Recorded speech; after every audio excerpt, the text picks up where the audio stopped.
Hello दोस्तों, स्वागत है आप सभी को बेसिक मैथ स्टडी के यूट्यूब चैनल पर।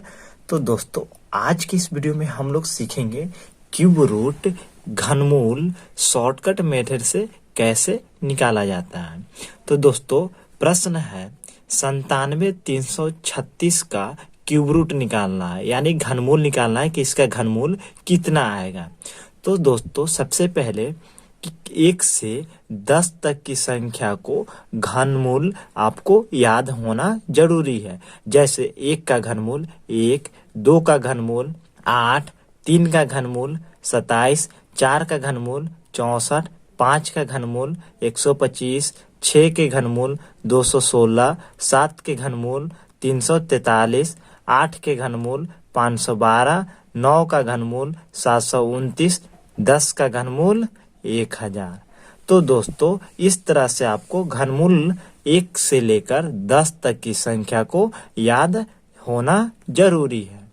तो देखिए दोस्तों, प्रश्न है 97,336 का घनमूल बनाना है। तो सबसे पहले देखिए, घनमूल में 3 संख्या का जोड़ा लगाइए, यानी 3 संख्या का पेयर बनाइए। अब देखिए, 3 संख्या 336 है, तो किस घनमूल के बीच में है? तो देखिए, यहाँ पे 336 है तो 216 और 343 के बीच में है, यानी 216 और 343।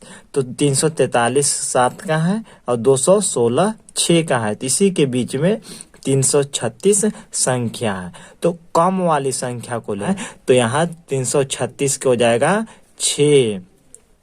97 बच गया, तो 97 देखिए किस संख्या के बीच में है? तो यहाँ पे देखिए 64 और 125 के बीच में 97 है, तो कम वाला संख्या को लेना है। तो यहाँ पे 4 है, तो 4 इस यहाँ पे लिख देंगे। अब यहाँ 46 का अगर आप क्यूब करते हैं तो आपको आंसर 97,336 आएगा। तो इस तरह से आप शॉर्टकट मेथड से घनमूल बना सकते हैं। नेक्स्ट प्रश्न है दोस्तों 26, 21, 44।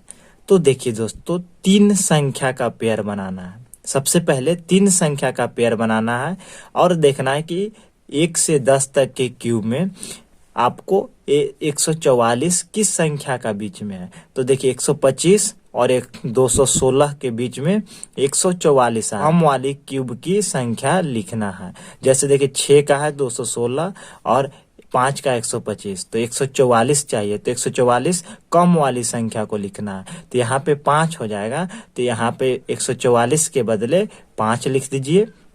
उसके बाद ये 3 संख्या बच गया 262। तो अब देखिए यहाँ पे 262 कहाँ पे आ रही है?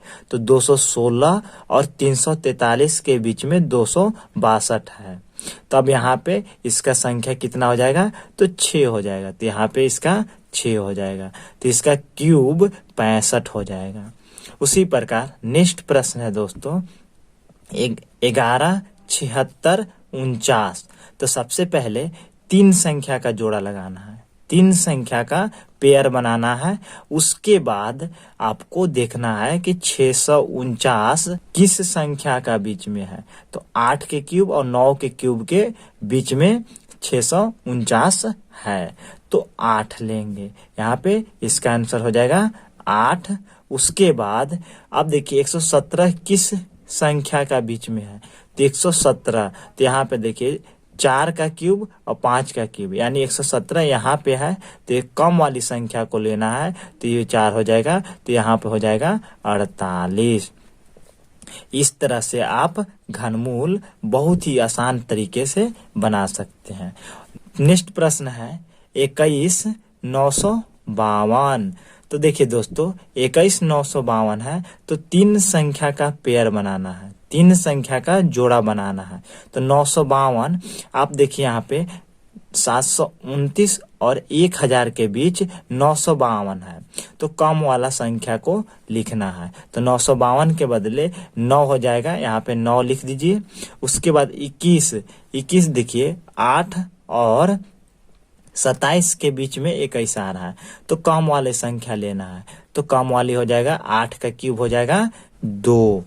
उसके बाद देखिए दोस्तों, नेक्स्ट प्रश्न है 57 178। तो 57 178 में सबसे पहले 3 संख्या का पेयर बनाइए। 3 संख्या का पेयर बना लिए। तो यहाँ पे देखिए 178 आया, तो 178 किस संख्या का बीच में है? तो 125 और 216 के बीच में है। तो 125 यानी जो घन है, क्यूब रूट है, तो कम वाली संख्या को क्यूब रूट लिखना है। तो 125 5 का है, तो यहाँ पे 5 लिख दीजिए। उसी प्रकार 57 बचा, तो 57 किस संख्या के बीच में है? 27 और 64 के बीच में है, तो कम वाला घनमूल के संख्या लिखना है। तो 27 का 3 है, तो यहाँ पे 3 हो जाएगा, यानी 35 इसका आंसर होगा। उसी प्रकार नेक्स्ट प्रश्न है दोस्तों 31 44 32। तो इसका आंसर आप लोग कमेंट में जरूर बताइएगा कि इसका क्यूब कितना आया।